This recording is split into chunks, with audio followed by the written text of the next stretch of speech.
si pueden utilizar auriculares, mejor, porque entonces cuando ustedes hablan no genera eco, ¿sí? Ok. Chicos, la idea de hoy es trabajar sobre la clase 4, que trata sobre la pedagogía latinoamericana y la pedagogía y la política, ¿sí? Para arrancar esta clase les voy a dar la bienvenida con una frase de Paulo Freire que dice: como educadoras y educadores somos políticos, hacemos política al hacer educación. ¿Qué piensan ustedes de esa frase?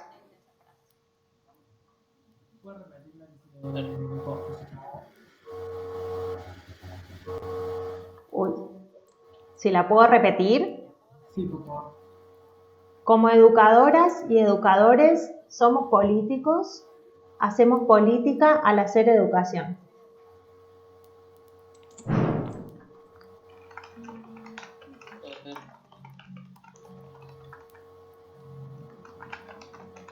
Bueno,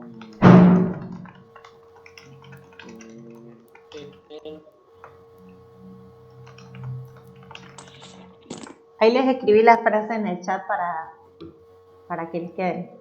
Chicos, a ver, vamos a hacer una cosa con los micrófonos. Lo abren solamente en el momento que quieren hablar, ¿les parece? Después lo cierran, así no generamos interferencia. Ahí está. Sí, pero se escucha la nota. ¿Mejor? Sí. Está. Bueno, la frase de Freire dice entonces: como educadoras y educadores somos políticos, hacemos política al hacer educación. ¿Qué creen ustedes de esta frase? yo creo que hace referencia al término de política que busca el bien común. Ajá. O sea, busca el bien común para todos aquellos que ingresan a la escuela o a los ámbitos escolares. Sí, ¿quién más? ¿Alguien piensa lo mismo, distinto?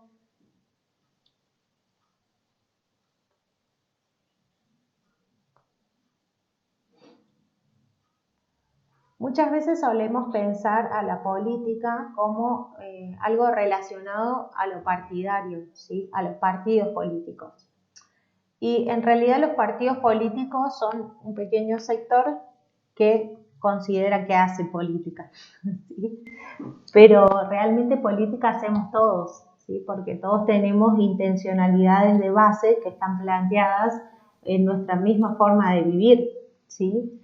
Aparte acá vamos a tomar la política desde su etimología, que tiene que ver con la búsqueda del bien común, ¿sí? Entonces, desde ese punto de vista lo tomamos y no desde un punto de vista partidario, ¿sí? Porque cuando sucede que un partido político se mete puntualmente a trabajar sus ideas en educación, no estamos hablando nada más de política, sino que hablamos de otra cosa. ¿Cómo se llama eso?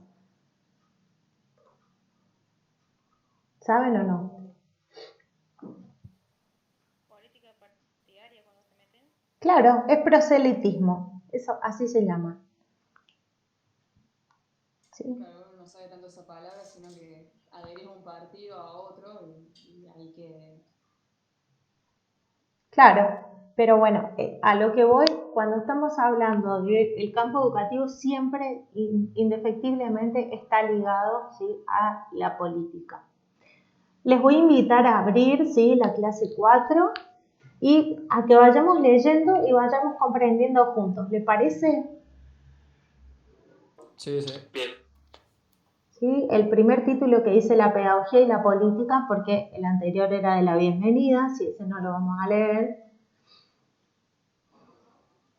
¿Quién puede leer el primer párrafo, por favor? Yo no todo drama. Bueno, adelante. Bueno, la pedagogía y la política. Bambossi nos dice que la educación es una práctica política y la política una práctica educativa. A su vez, la reflexión pedagógica es una reflexión política. La reflexión política, a su vez, una reflexión pedagógica. Continúa con el próximo, que también lo explica. Esto quiere decir que ambas están íntimamente relacionadas y serían de cierta forma inseparables, ya que la finalidad de la política es el bien común y la finalidad de la pedagogía es la formación integral de la persona, que en definitiva a su vez sería la búsqueda del bien común. ¿Está? ¿Se entiende esa idea? porque es como que al principio es medio engorrosa la frase ahí de que la educación es una práctica política, la política es una práctica educativa, ¿sí? Y a la vez la pedagogía también es una reflexión política, ¿sí? ¿Se entiende por qué es así? Sí, yo lo que entiendo es como que van de la mano o sea, van de la mano y que buscan más o menos lo mismo, o tienen más o menos las mismas finalidades. Uh-huh. ¿Alguien más? Las finalidades, pero es como hicimos en un ejercicio. Según en qué sociedad, qué país, o dónde nacemos, o qué quieren transmitir en esa política y en esa pedagogía, es como crean nuestra forma de ser. Por eso van tan relacionadas. Uno puede ser reparticipativo políticamente y querer transmitir, para mí son transmisiones de ideas, y que la pedagogía ayuda a que esas ideas las absorba el individuo. No sé si estoy acertado o no, pero para mí es como que todo va de la mano, por eso es que van tan de la mano. Es como que todos te van enseñando ese tipo de política. Por ejemplo, nosotros la democracia, en nuestro caso, por ejemplo. Bien, ahí en realidad lo que vos estás haciendo es integrar un montón de cuestiones que tienen que ver también con la constitución del Estado y de una nación, que bueno, cada Estado lo que hace es determinar un tipo de política particular y definir cuáles son esas ideas políticas de base para llevar adelante la educación, la salud, etcétera, etcétera, etcétera. ¿Sí? Pero acá estamos hablando de la política puntualmente desde su sentido más primigenio, ¿sí? Desde su origen, que lo que va a buscar es el bien común, ¿sí? Eso es lo que motiva a la política, la búsqueda del bien común, ¿sí? Y como bien decís, van de la mano entre educación y pedagogía. ¿Por qué? Porque la educación y la pedagogía, ¿qué es lo que comparten? La formación integral de la persona. Que buscan la formación integral de la persona, es decir, que comparten la intencionalidad formativa, ¿sí? Y en el texto de Bambos, sí, en esta parte también nos decía que habla de que busca un crecimiento de la persona, ¿sí? De que pueda crecer a partir de esa educación. ¿Se entiende hasta ahí? Además, profe, es como que ayuda a que la persona se integre socialmente y también sienta que ya está integrado como individualmente. Claro, eso es el concepto de pensar la educación, ¿no es cierto? Lo que nos habla Bambosi de que educar es hacernos humanos, hacernos parte de una cultura, parte de una comunidad, ¿sí? Está muy bien la relación que estás trayendo, Guada. ¿Quién más tiene algo para acotar? ¿Seguimos? ¿Quién puede leer el párrafo que sigue? Yo leo. Bueno, Bueno, ¿lo vas a leer vos? no, yo leo. Dale. El concepto de política supone una actividad humana que se define como el arte de gobernar, es decir, de ordenar y canalizar de manera finalista la conducta. Entonces, el fin de la política es el bien común y construir el bien común es un proceso histórico, un arte. La construcción del bien común es el arte de ejercer el poder. Eso sigue explicando un poco más lo que ya veníamos charlando. ¿Hasta ahí se entiende o hay alguna duda del párrafo? Hasta ahí vamos bien. Bien. Ahora sí, si querés, Ignacio, lee el párrafo Bueno, siguiente. bien. Entendemos por poder la capacidad de direccionar los procesos sociales hacia metas humanizadoras. Este es distinto a la dominación. El poder otorga y legitima una intencionalidad de reconocimiento de la alteridad del otro. La dominación es un direccionamiento que niega al otro, que no dialoga, sino que impone. Si el poder se ejerce sin la búsqueda del bien común, se ejerce la dominación, la conquista. Bueno, ahí hay como varios conceptos y que son muy importantes, sobre todo cuando entramos a pensar un poco más en lo que es la pedagogía latinoamericana. Sí. ¿Entienden a qué se refiere esto del poder cuando dice que otorga y legitima una intencionalidad del reconocimiento del otro?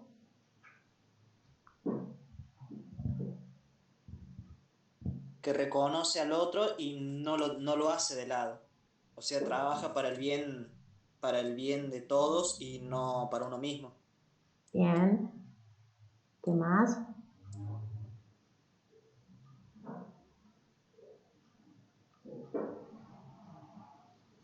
Que el poder acepta y la dominación niega Sí. para la persona, ¿no? Exacto. Que uno acepta como es y lo que piensa, y la dominación es como que tu pensamiento tiene que ser lo que él te dice que tenés que pensar. O sea, vos tenés que hacer lo que yo te digo, eso es dominación. Exacto. Dejarte ser libre en tus acciones o en tus pensamientos, eso es poder guiarte para ser mejor persona. Eso es humanizar. Hacer Ok. de mejor persona. Eso.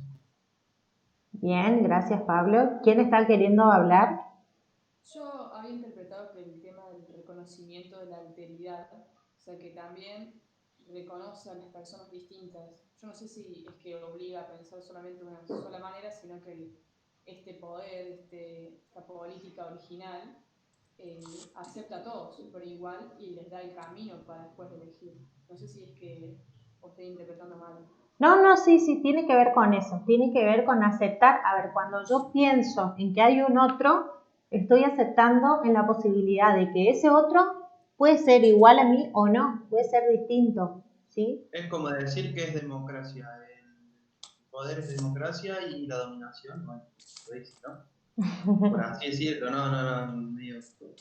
Bueno, tiene que ver justamente con darle voz y voto al otro. Si se quiere, se puede hacer ahí una conexión, ¿sí? Es reconocer al otro como otro diferente a mí y que también tiene que ser reconocido, también tiene que ser nombrado y también tiene que estar en ese escenario que se plantea. Fíjense que ahí dice que la dominación es un direccionamiento que niega al otro, ¿sí? Lo que hace es imponerse sobre el otro. Entonces, fíjense que es muy fácil pasar del poder a la dominación.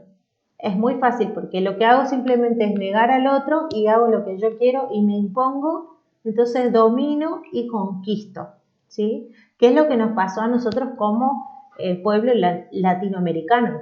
Nos han conquistado los españoles, ¿sí? En todo sentido.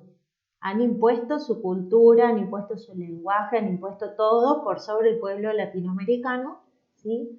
Y es por eso que ahí ya no estamos hablando del poder, sino que estamos hablando de dominación, ¿sí? ¿Alguien quiere agregar algo más o seguimos? No se entendió eso, creo. ¿Sí? Bueno, el último párrafo, fíjense que dice, el fin de la pedagogía es la formación integral de la persona, es lo que busca, ¿sí? Entonces dice, como el arte de formar, a su vez sostenemos que este arte es una construcción histórica que consiste en ejercer el poder. Cuando este ejercicio del poder pierde sentido y deja de ser una praxis al servicio de la formación integral de la persona, se convierte en la domesticación, en adoctrinamiento, en negación de la alteridad del otro, ¿sí? Esto es lo que pasa en el ámbito educativo.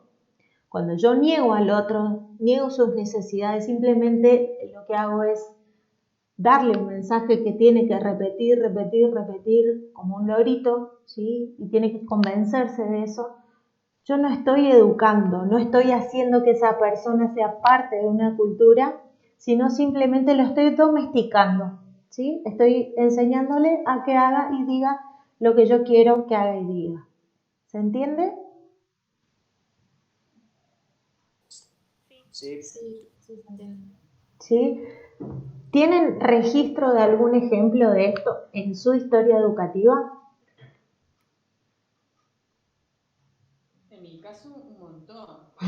Colegio religioso, del pueblo chiquito, del campo, y encima yo soy promo 2010, o sea, empecé en 2005. Ni se hablaba de feminismo, ni nada. ¿Andás a jugar a la pelota? No. Yo soy hermano de un hermano varón mellizo. Ajá, Entonces, claramente, al ser mellizo de un varón, no puedo jugar ni con muñecas. claro. Y nada, ¿no? En el colegio estaba todo prohibido eso y también había un montón de formas que se hacía lo que ellos decían y otras no. Y no estoy hablando de no tirar tizas al pizarrón y cosas cosas que no se debían hacer. Hablo de cosas que por ahí decís, ¿por qué sí o sí chicos que no eran de la religión católica en mi caso, tenían que ir a la iglesia igual, porque se tenían amonestaciones? Claro. O sea, eran muchas cosas así, de dominación. Pero espero que ahora hayan cambiado un toque, pero igual que los uniformes, capaz la chica en el medio del campo hace más frío que acá, de pollera. Caías con pantalón, amonestación. Fa. Es rara, ¿viste? Pero bueno, ahora han cambiado, eso espero. Bueno, ¿con qué característica de la pedagogía se relaciona todo esto que vos estás diciendo? A ver si alguien se acuerda y lo puede relacionar.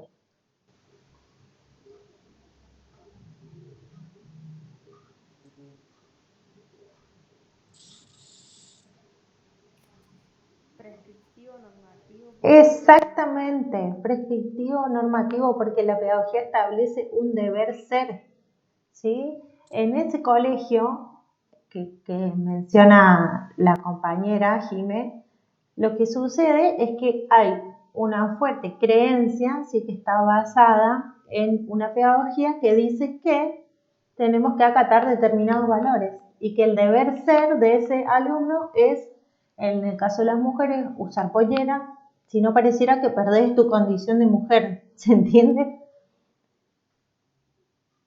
Entonces, cada una de las pedagogías nos va a ir mostrando ese caminito, ese deber ser, ¿sí?, que nos plantea. Ahí vamos relacionando y vamos hilando el contenido. ¿Se va entendiendo la relación? Sí. Bien. Sí. ¿Está? Bueno, Profe, pues yo tengo una duda en una parte de ese último párrafo. dale. Yo no entendí muy bien la parte que dice, a su vez sostenemos que este arte es una construcción histórica que consiste en ejercer el poder. Esa parte no la entendí bien. Claro, porque lo que te dice primero es que la finalidad de la pedagogía es la formación integral de la persona como el arte de formar. El arte de formar te está remitiendo a la educación, ¿sí? Traducido sería, en ese punto, la finalidad de la educación y de la pedagogía es la formación integral de la persona. Cuando te dice el arte de formar, está hablando de educación, ¿sí? Entonces, ese arte de formar, esa educación es una construcción histórica que consiste en ejercer el poder, ¿sí? Hay un ejercicio del poder cuando yo estoy educando, ¿sí? Sí, ahí lo entendí bien. ¿Se entendió?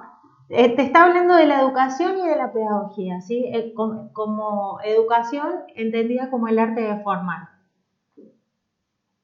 Sí, se entendió. Gracias. No, por favor. Seguimos, pasamos a la siguiente página. Bueno, ahí sí dice pedagogía latinoamericana como campo de tematización de la dominación. Bueno, si ustedes prestan atención, históricamente nosotros hemos sido situados en un lugar de subdesarrollo, ¿sí? Es como que todo el tiempo nos ubican y nos ubicamos en un lugar más bajo en comparación a otros países, ¿sí? No somos del primer mundo, somos del tercer mundo. Como que siempre nos falta un montón para llegar a determinados estándares, que ¿quién pone esos estándares? Los países del primer mundo, ¿sí? Entonces, ¿qué pasa? Bueno, exactamente. Estamos en relación de dependencia, dice, de supuestas relaciones civilizatorias que bajo la idea de historia universal, que la historia universal es la europea, no es la nuestra, ¿sí?, nos ubicaron en un lugar marginal y dice a toda concepción de tiempo, espacio y cultura que estuviera por fuera del modelo civilizatorio moderno y liberal europeo. O sea, nosotros somos los otros, somos lo distinto, somos lo que no cuadra con ese modelo, entonces estamos como en subdesarrollo y dependemos de ellos. ¿Se entiende? Sí. Bien. Ahí, bueno, nos hace una pequeña contextualización, como estudiamos previamente, la pedagogía nace, ¿sí?, en Europa, con la modernidad, y esa voz pálida de la pedagogía, la que toma el poder, la voz hegemónica, es justamente el eurocentrismo, es decir, la voz europea, la historia europea. ¿Sí? ¿Seguimos hasta ahí? Sabemos. Bueno. ¿Alguien puede leer el párrafo que empieza como hemos visto en la bibliografía de Bertolino? Por favor.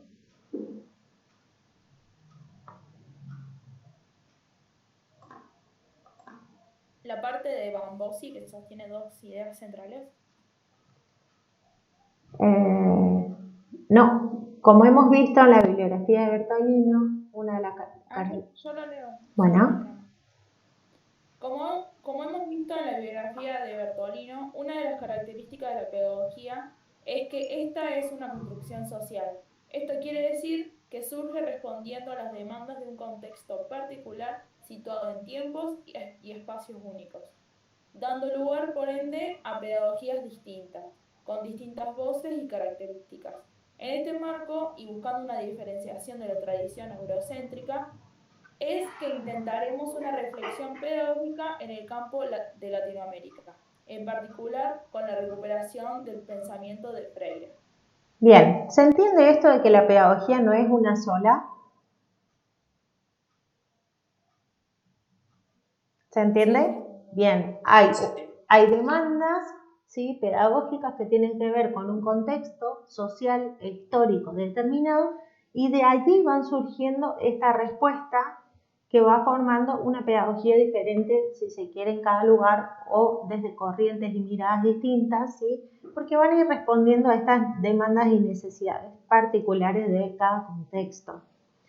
Por eso es que decimos que es importante despegarnos también de esta mirada eurocéntrica, o sea, solo Europa, y tenemos que empezar a mirar a ver qué nos pasa a nosotros como continente latinoamericano, que tenemos un montón de cuestiones en común a nivel social y a nivel político tal vez, a nivel educativo, ¿sí? Entonces, a ver cuáles son estas preguntas que se generan en nuestra pedagogía, ¿sí?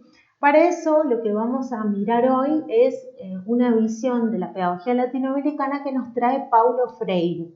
¿Alguien se acuerda algo de Paulo Freire de los videos que teníamos en la clase? Era un señor brasilero que Sí. lo vi hace un tiempo, no voy a mentir. Pero sé que era un señor brasilero que estudiaba mucho el tema de la educación. En la dictadura brasilera también se fue a otros países, escribió libros, y es como que él fue el primero que hizo y le importó la educación cuando volvió a Brasil, y de diseñar ¿cómo se dice esto? Un programa de estudio y cómo hacerlo acá, en estas zonas. Bien, ¿alguien más quiere agregar algo? Sí, o sea, sobre lo que dijo ella, que como que fue el precursor y también incentivó a otros países, que decía que Estados Unidos y otros países como de Europa también se interesaban en lo que pensaba este señor. ¿Alguien más?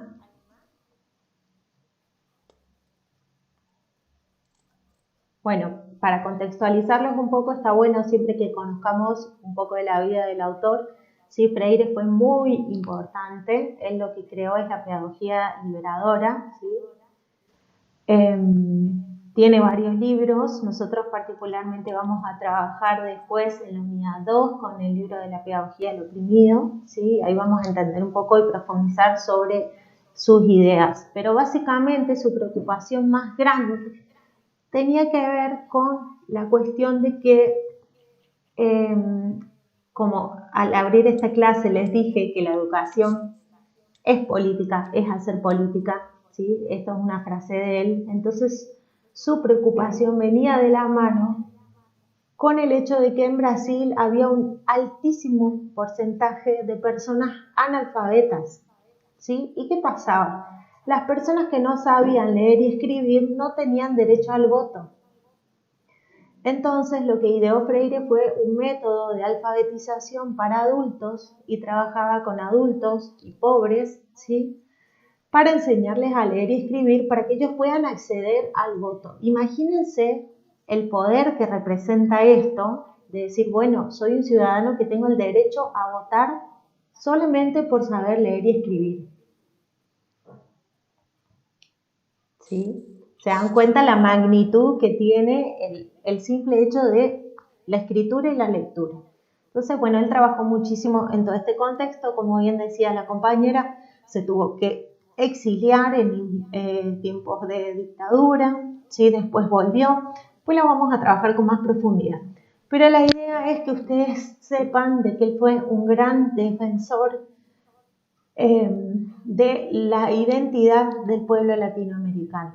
Y si ustedes miran algunos videos suyos en YouTube, pueden buscar, hay un montón, es una persona sumamente agradable, sumamente amorosa, que busca que nos pinta la educación como algo tan maravilloso y tan amplio y tan lindo, ¿sí? Entonces, la idea sería que nosotros tengamos en cuenta todo eso cada vez que leemos a Freire, ¿sí?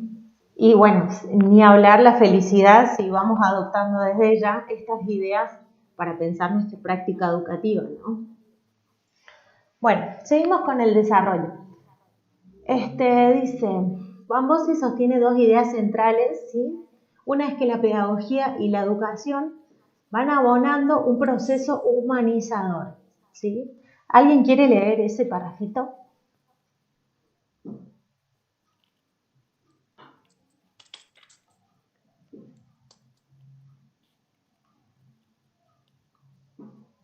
¿No? ¿Nadie? Yo lo leo, profe. Bueno, adelante, gracias, Guada. La pedagogía y la educación abonando un proceso humanizador. En todas las culturas, la educación tiene en su origen un mandato de continuidad y no de ruptura con lo existente. La educación aparece como una práctica de filiación, de enraizamiento, de endoculturización, que transmite la memoria colectiva, posibilitando de esta manera convertir al sujeto en miembro del grupo, en un integrante parte de él. Entonces, la práctica educativa tiene una intención de mejoramiento entendida como integración o adaptación de los miembros a la comunidad. Esta idea de mejoramiento es importante para entender el proceso de humanización y la relación entre ser más humano, sujeto individual, a partir de la integración con la comunidad colectiva. Bien, ¿se entiende esta idea? Sí.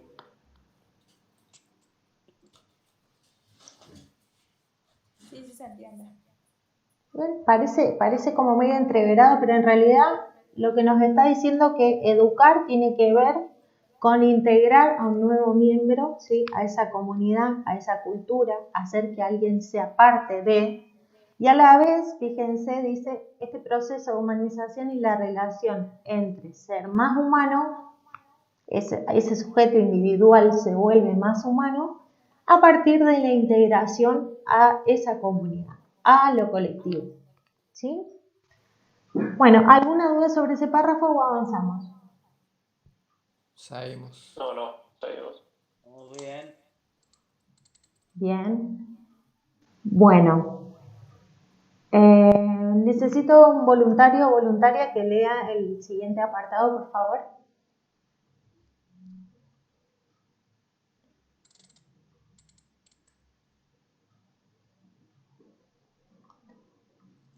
Yo leo, profe, si quiere. Genial, gracias.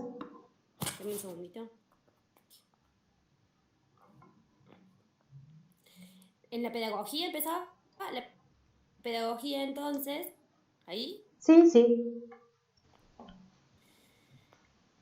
Dice, la pedagogía entonces tematiza la humanización o el proceso por el cual se humaniza al hombre. Hace como objeto suyo la humanización del hombre mediante el proceso educativo. En este sentido, la pedagogía explica racionalmente lo que definirá como humanizador y aportará marcos explicativos para distinguir una práctica humanizadora de aquella que no lo es. Bien. ¿Sigo? Sí. La pedagogía surge con una función explicativa y argumentativa, pero también con una desnaturalizadora o problematizadora de prácticas sociales que bajo el nombre de educativas no humanizan, y si no humanizan, domestican, dominan. La deshumanización no es otra cosa que la consecuencia del olvido de la persona y del bien común. Bien, estas dos ideas en estos dos párrafos resume bastante lo que veníamos charlando previamente, ¿sí? Entonces va a decir que la pedagogía lo que va a tematizar, ¿qué quiere decir tematizar? Que ese es su objeto de estudio, ¿sí? Nos va a hablar sobre ese proceso de humanización, ¿sí? ¿Cuál es el proceso de humanización? ¿Cuál sería? La educación del hombre. Exactamente, la educación. A través de la educación, dice esta pedagogía, ¿sí? Que se humaniza al sujeto y se lo hace parte de una comunidad. Entonces, dice que existen, dice en el último párrafo, ¿sí? Hay prácticas sociales que se dan bajo el nombre de educativas, que supuestamente deberían humanizar y no humanizan, y si no humanizan lo que hacen es domesticar, dominan, ¿sí? Son estas prácticas educativas, entre comillas, que no reconocen al otro, que no reconocen lo diverso, que no reconocen la diferencia y que lo que hacen es imponer una sola forma, una sola visión, ¿sí? De pensar, de ser, de sentir, etc. Entonces lo que están haciendo no tiene que ver con educar o con humanizar, sino con domesticar y con dominar, ¿sí? ¿Se entiende? Sí. Ahí cierra el párrafo diciendo que esa deshumanización tiene que ver con olvidarse del otro. Me olvido del otro y me olvido del bien común, ¿sí? Bien. Bien, ¿podemos avanzar? Sí. Sí. Ok. Sí, profe. Bueno, ¿quién puede leer lo que sigue, por favor? Me está cargando la página. Si me espera, ahí lo leo. No hay problema, igual pueden sumarse más, ¿eh? Hay un montón de gente. Ya para la próxima voy a empezar a hacer dedo a ver a dónde me cae el mouse y ahí lee el que le toca. Bueno. Puede ser la pedagogía latinoamericana, la deshumanización como tarea natural. Exacto. La pedagogía latinoamericana se presenta como un acontecimiento. Otra historia puede ser contada por esos tantos otros que deciden pronunciar su propia palabra y que denuncian a las prácticas de dominación que quiere aparecer como educativas. Acontecimiento que se inscribe como proyecto político. El movimiento de la pedagogía latinoamericana implica un conjunto de tradiciones teóricas y prácticas que están de acuerdo en denunciar estructuras sociales deshumanizadoras y en denunciar aquellas prácticas humanizadoras, democráticas y emancipadoras. ¿Se entiende cuál es el objetivo de la pedagogía latinoamericana? Sí. ¿Cuál sería? A ver, con sus palabras. Romper las prácticas deshumanizadoras. Si lo que se busca es humanizar, es tratar de romper, o sea, lo que trata de buscar es romper con esto. Bien. Crear su propia historia sin la intervención de otros. Bien, crear nuestra propia historia, pero para poder romper esas prácticas, acuérdense que lo que hace la pedagogía es desnaturalizar, ¿sí? Entonces va a mirar en esa educación, va a mirar esas prácticas que se dicen educativas y se dicen humanizadoras y las va a criticar, las va a desarmar, las va a cuestionar, las va a problematizar, ¿sí? Que esa es una de las funciones de la pedagogía, es desnaturalizar todo este acto educativo, ¿sí? Y va a pensar, dice ahí, en anunciar nuevas prácticas que sean humanizadoras, que sean democráticas y emancipadoras, ¿sí? Que hagan crecer al sujeto y que tengan esa búsqueda de la formación integral de la persona, ¿sí? ¿Se entiende? Sí. Entonces se va a separar de lo que le impone la pedagogía eurocéntrica y va a tratar de hacer salir su propia voz en base a lo que vivimos y necesitamos nosotros los latinoamericanos, ¿sí? Dice, en este marco se enunciaron dos movimientos pedagógicos representativos, por un lado el de la desescolarización con Iván Illich y por otro lado el de la pedagogía del oprimido con Paulo Freire. Ahí están los años de la vida de Freire, de 1921 a 1977, para Jimé, que decía hoy que no sabía. Ahí están. Dice, bueno, Freire propone como objeto de la educación a la humanización de la persona, ¿sí? Y se tematiza sobre la deshumanización existente en las prácticas sociales bancarias que se denominan educativas. Denuncia una estructuración social entre opresores y oprimidos percibida como una construcción social, percibida no como una construcción social, sino como una construcción natural perdurable en estos términos, o sea, como algo dado naturalmente. ¿Qué es lo que nos trata de decir ahí? Freire lo que va a hacer es analizar la estructura social, por ejemplo, esto que yo les contaba de que los adultos en Brasil no podían votar si no sabían leer y escribir. Eso era tenido en cuenta como algo dado naturalmente, como algo que es obvio que tiene que ser así, ¿sí? Entonces, partiendo de la base de que todo es una construcción social, esta idea también es una construcción social. Entonces también hay que desarmarla y también hay que proponer otra cosa. ¿Se entiende?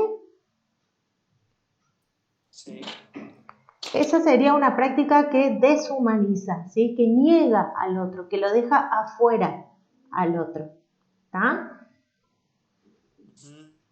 Bueno, ¿alguna duda sobre ese párrafo? ¿Sobre las prácticas bancarias? No. Después, cuando veamos bien la pedagogía de Freire, se van a dar cuenta qué significan todos estos términos y por qué él hace su fundamentación y su análisis sobre cada uno de ellos, ¿sí? ¿Alguien puede leer, por favor, el siguiente apartado?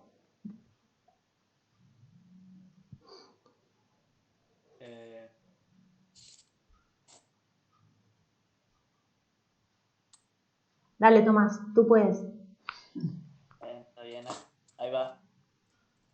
La escuela entendida como espacio de la pedagogía latinoamericana permite tematizar aspectos de la práctica educativa como la escuela entendida como espacio de lo público, en actitud dialógica para discutir procesos contextuales y no endogámicos. Hasta ahí. El ¿Qué es una actitud dialógica? diálogo. Bien.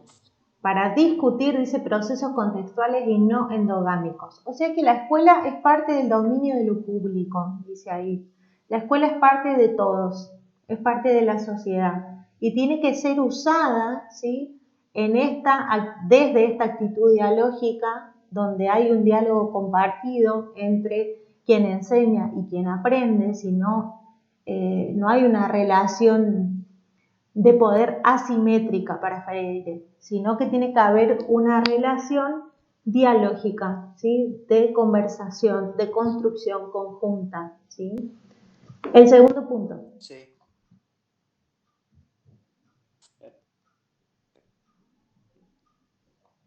¿Alguien lo lee, porfa? Ahí sigo. El docente trabaja con la palabra a los fines de la enseñanza, y esta palabra debe cobrar sentido para el alumno. El educador dialoga y no juxtapone. Bien, ¿se entiende eso? Yes. No, yo no sé qué es juxtaponer. Juxtaponer es poner una cosa al lado de la otra. Simplemente lo pongo ahí, pero no hay un diálogo. ¿Sí? Dice que tiene que trabajar el docente con la palabra para poder enseñar, pero que esta palabra tiene que cobrar sentido para el alumno, ¿sí? Por ejemplo, cuando Freire trabajaba con la gente del campo, no le iba a hablar de, no sé, los porcentajes de la política o los porcentajes de inflación, no, le hablaba de lo que conocía, ¿sí? De lo que estas personas tenían como su contexto, como su universo. Entonces, lo que yo puedo trabajar desde el contexto del otro, conociendo el contexto del otro, el otro le puede dar un sentido a eso, ¿sí? Fíjense, si vos no sabías esto de qué es juxtaponer, para vos es una palabra vacía. Ahora, cuando la vamos comprendiendo, la vamos desarmando y puede tomar un sentido, ahí sí podemos seguir construyendo desde lo educativo, no simplemente cargándonos de palabras. ¿Se entiende? Claro, claro. Bien. Y el último punto dice, el alumno es invitado a construirse como un sujeto histórico, porque la práctica educativa es una constante acción y reflexión del mundo para transformarlo, ¿sí? Freire no se queda en la reflexión, no se va a quedar solamente en pensar cómo podemos hacer un mundo mejor, sino que nos insta, ¿sí?, a una praxis constante, a una acción y reflexión constante, ¿sí?, sobre el mundo para transformarlo. Y nosotros, particularmente en nuestra práctica docente, esa reflexión y acción va a ser sobre la práctica docente, ¿sí? ¿Se entiende? Sí. Sí, profe. Bien, ese es uno de los conceptos centrales del concepto de praxis. ¿Sí? Bueno, ahí está el video de Paulo Freire, que es cortito, que les había dejado como para presentárselo. Bien, pasamos al siguiente apartado. Hasta acá vamos bien, gente, se va entendiendo, ¿les parece que sirve esta modalidad? ¿Le suma algo? ¿No le suma? Sí, suma. Sí, sí, Suma. porque uno piensa que sabe y al final no, cuando decimos alta, apa, te faltó un pago.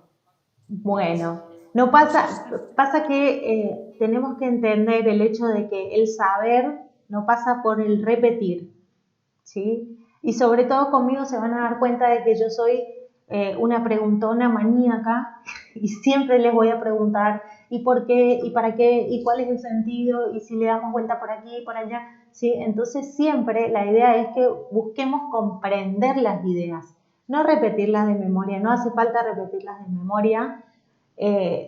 Sin otra profundización no tiene ningún sentido, ¿sí? Hay que saberlo, pero también hay que poder comprenderlo, porque si no, se olvida y se pierde. Si no, no estamos hablando de un aprendizaje, ¿sí? Hay que problematizar siempre. Exactamente. Bueno, en este apartado de que todo es una construcción social, volvemos a retomar esta idea, ¿sí? Justamente esto tiene que ver con una de las características distintivas también de la pedagogía, que es una construcción social, o sea que va a responder a demandas de un contexto determinado, en un tiempo determinado, de unos sujetos determinados, ¿sí? Y en este sentido, dice, acerca de Latinoamérica, los debates se inscriben en la actualidad en el campo de los estudios culturales que critican los postulados eurocéntricos y se denominan postcolonialistas, que intentan definir una episteme, o sea, un conocimiento, una ciencia latinoamericana propia y que contribuyen en la construcción de un pensamiento social latinoamericano con identidad propia, ¿sí? O sea, separarnos de la voz hegemónica de Europa y crear nuestro propio pensamiento latinoamericano. En este sentido es importante pensar cuáles son, ¿sí?, esas prácticas que nosotros llevamos al aula que hacen posible esto. Dice, algunas preguntas de reflexión son: ¿cuánto de Latinoamérica nosotros incorporamos en nuestras prácticas de enseñanza para poder educar a nuestros alumnos en el trabajo con la diversidad cultural, por el respeto y la inclusión de nuestros primeros pobladores?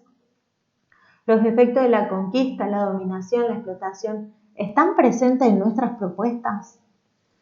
¿Cuánto valoramos eso? ¿Cuánto valoramos nosotros nuestra cultura local, nuestra cultura de los primeros pobladores de la tierra? ¿Sí? Si pensamos en los aborígenes, ya prácticamente no existen más. Sí, tampoco mucho en la educación. Lo hablas en la primaria y después te olvidas. O sea, es como muy cortito lo que se va enseñando.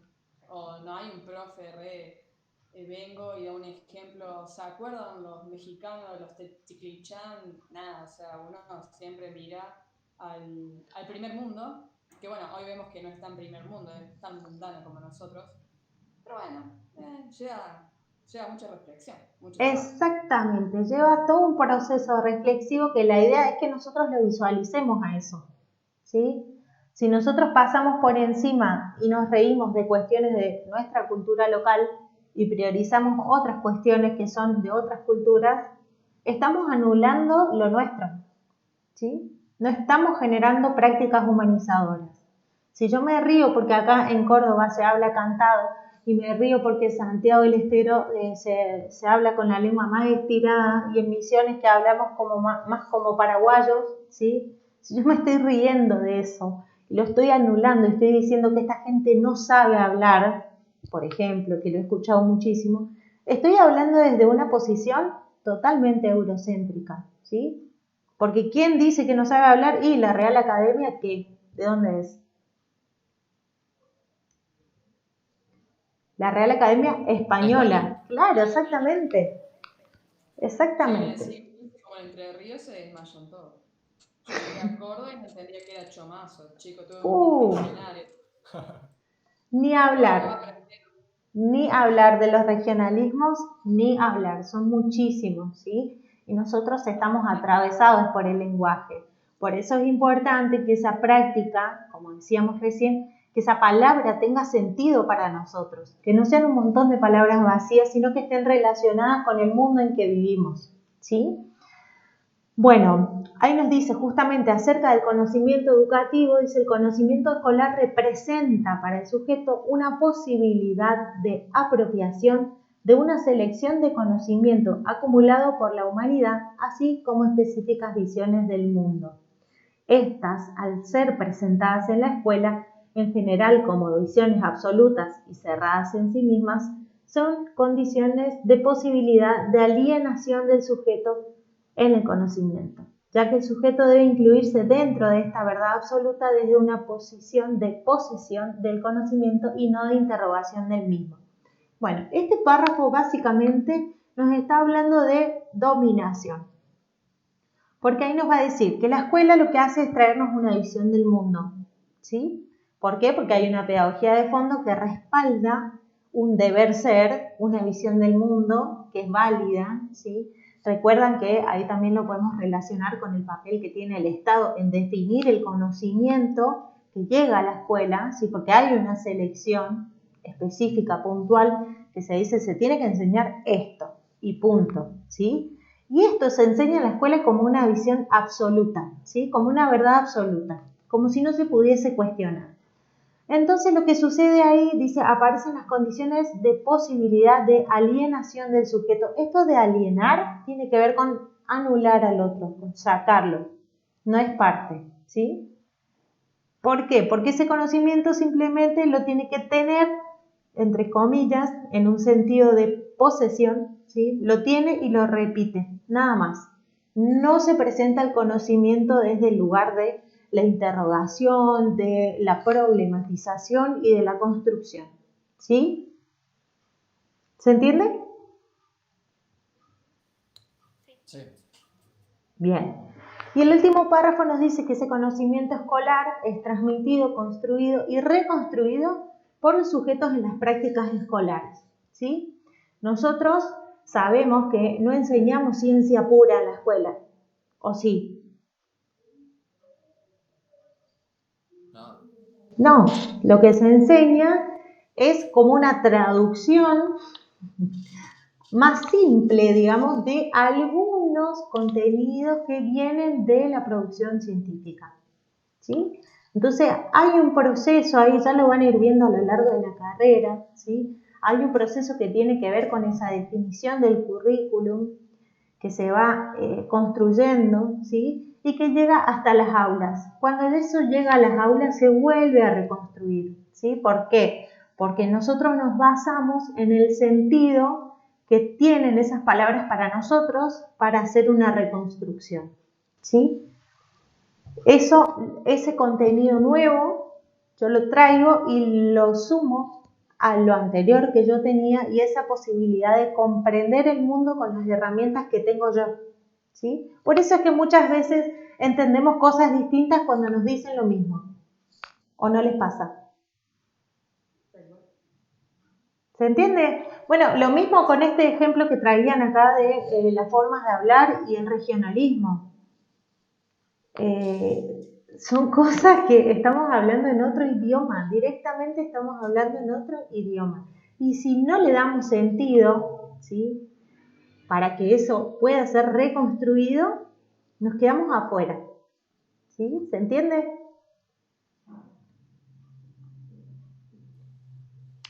Sí, sí. Bueno, ahí la última frase dice que los conocimientos sufren un proceso de traducción al ser convertidos en contenidos escolares en el currículum. ¿Alguna duda sobre esta página? No, por lo menos. No. Bueno, ¿vieron? Ese por lo menos me dice que el compañero es cordobés. ¿O me equivoco? No, no se equivoca. ¿Vieron? Eso de terminar la frase con el por lo menos en el interior del país no existe. ¿Hace cuánto vive en Córdoba, profe? Desde 2016, hace 4 años. Ah, yo ya llevo 9 y se me pegó un poco, se mezcló. Claro, ¿no? Claro, se mezcla, por supuesto. Cuando yo vuelvo a Misiones me dicen, estás re cordobesa, salí de acá. Igual me dura medio día, porque el mediodía estoy hablando en paraguayo al 100%. Ah, es lo mismo en Entre Ríos, pero ya me resigné. Ya hablo muy a lo cordobés. Pero escuchar el cantito de mi amiga es divino. Qué lindo. Está bien. Bueno, chicos, creo que, no sé si esta es la última página, sí, esta es la última que nos queda. Nos habla de esa intencionalidad formativa y de proyecto pedagógico, dice ciudadanía y bien común. El proyecto dice, a la hora de pensar en nuestra práctica en las instituciones educativas, la primera entrada que hace la pedagogía es un proyecto pedagógico. Un proyecto que enuncia y orienta la materialización de la intencionalidad formativa o la intencionalidad de educar, ¿sí? Entonces yo en ese proyecto pedagógico defino qué es lo que quiero lograr, ¿sí? Dice, aparece como un escenario de construcción con la intención de posibilitar a la educación de la persona. Dice, definimos un proyecto pedagógico a la vez como un proyecto político pedagógico, que responde o debería responder a los interrogantes de para qué sociedad estamos educando y con qué modelo de persona, ¿sí? Ahí estamos hablando otra vez de la característica de la pedagogía que establece formas del deber ser, ¿sí? Eso se plantea en un proyecto pedagógico. Si ustedes leen, por ejemplo, la Ley de Educación Nacional 26.206, ahí van a ver cuál es ese proyecto político pedagógico que está planteado en nuestro país, hoy en día vigente, ¿sí? Si van a leer la Ley Federal de Educación y cuáles son sus fundamentos, van a ver un proyecto pedagógico y político diferente de cuál es ese sujeto que se piensa formar, que se desea formar, ¿sí? Entonces, para ir cerrando, dice que la idea sería que nosotros como profes podemos preguntarnos constantemente si ese conocimiento que yo estoy enseñando en mi práctica educativa, qué tipo de sociedad construye, qué posibilita anunciar y denunciar, ¿sí? ¿Qué tipo de persona y ciudadano posibilita anunciar y denunciar? ¿Qué sentido de lo público posibilita anunciar y denunciar? En conclusión, la pedagogía permite que el conocimiento otorgue a la existencia un sentido que, según Freire, nos haga docentes y alumnos menos escolarizados y más humanos, porque sin humanidad no puede haber educación. ¡Qué frase, eh!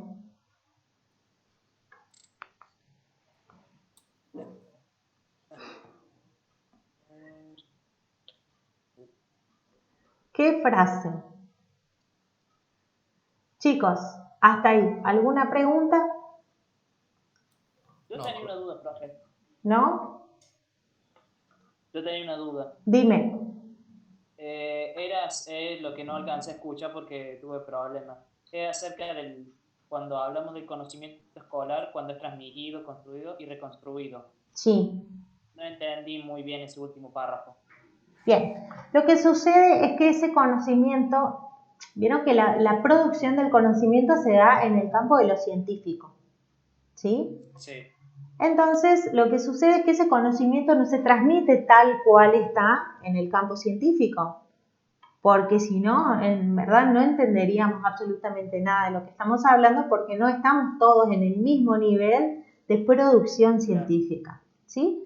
Entonces lo que sucede es que ese conocimiento va a recibir un montón de transformaciones, ¿sí? Va a recibir incluso una decisión del Estado vigente que va a decir esto se enseña, esto no se enseña. Hay una selección ahí, una decisión política para seleccionar determinados contenidos y esos se van a convertir en contenidos escolares, ¿sí?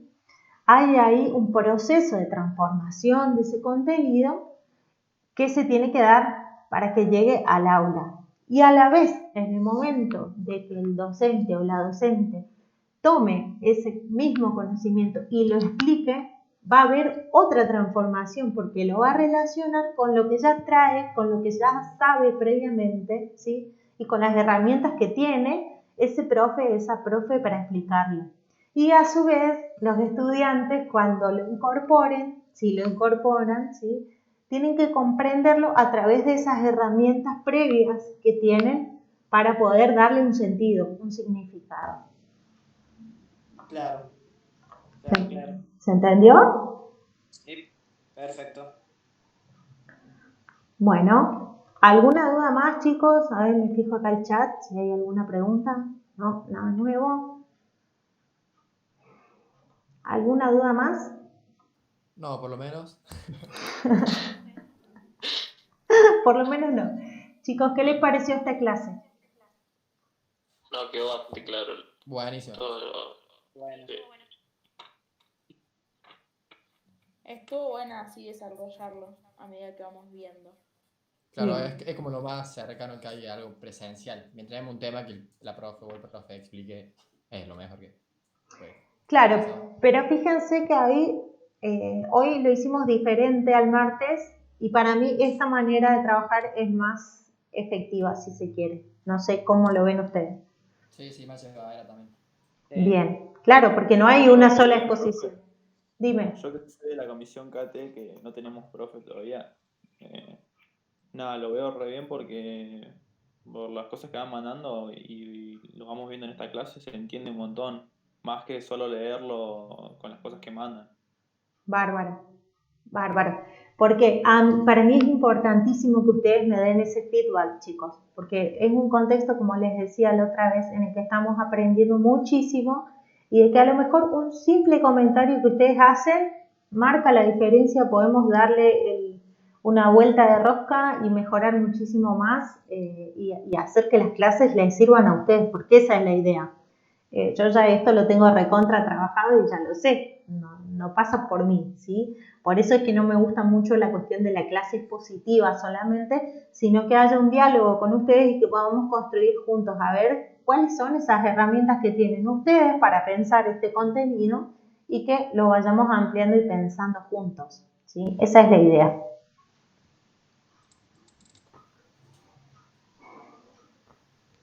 Si hay sugerencias, las pueden dar. Si no se animan ahora, me lo pueden mandar por mensaje privado, no hay ningún problema. Lo mismo vamos a hacer con la clase del Estado, ¿sí? Del surgimiento del Estado moderno. Y no sé si necesitan realizarlo con la clase de infancia también. El texto de infancia me parece que es bastante simple, bastante llevadero de manejar. No sé qué opinan. ¿Cuál texto? El de infancia, cuando trabajamos la idea de infancia que surge también en la modernidad, que hay una nueva sensibilidad hacia el niño, ¿sí? Que ese concepto de infancia no estuvo siempre, sino que tiene un inicio, un momento marcado de inicio. Sí, profe. Lo leí. Bien, ¿por qué? Porque esa clase ustedes tienen ahí videos de cómo surge el concepto de infancia, cómo se entiende hoy día y toda la cuestión relacionada a los derechos de los niños hoy en día. ¿Sí? Me parece que está bastante simple. Si ustedes necesitan, podemos hacer una clase de ese texto, pero en realidad creo que la ficha de cátedra de Nadorowski la pueden manejar tranquilamente sin ningún tipo de problemas. Los escucho. No, para mí está claro la clase 5, o sea, la de los niños. ¿Alguien más? Bueno, cualquier cosa me lo pueden mandar por privado, ¿sí? No hay ningún problema con eso. Bueno, chicos, les súper agradezco enormemente que hayan participado en esta clase. Sin su participación no es lo mismo, ¿sí? Así que bueno, les súper agradezco y espero que les haya servido. Vamos a ir tratando de ir adaptando los modos de trabajar de manera que sea lo mejor posible para ustedes en este contexto de pandemia. ¿Sí? Bueno, les mando un saludo grande y les estoy avisando cómo hacemos la semana que viene para la próxima clase. ¿Sí? Buenísimo, profe. Muchas gracias.